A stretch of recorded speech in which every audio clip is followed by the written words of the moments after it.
Hello bachcho, let's read the question. The question says osmosis is the flow of solution from the higher concentration to a solution of lower concentration through the semi-permeable membrane. What is incorrect in the statement?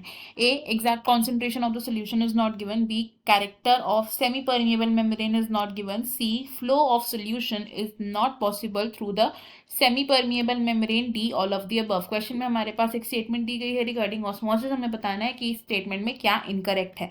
इस question में हमारा की concept होगा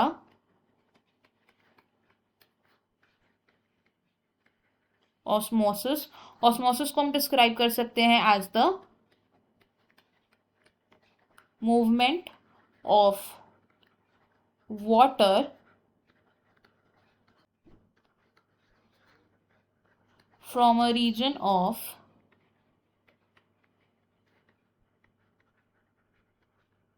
high concentration to a region of lower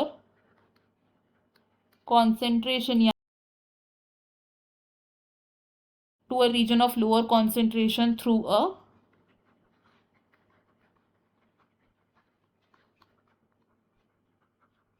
semi permeable membrane which means water की movement जब higher concentration से lower concentration तक हो वाया सेमी परमिएबल मेम्ब्रेन, तो इस प्रोसेस को हम बोलते हैं ऑस्मोसिस. एंड वाटर क्या है?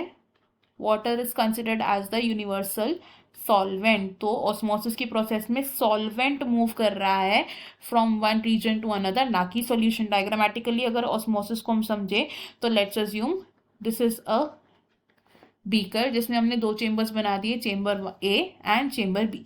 चेंबर ए में the number of solute particles ज्यादा हैं, these are the solute particles, and B chamber में सॉल्यूट पार्टिकल्स कम है.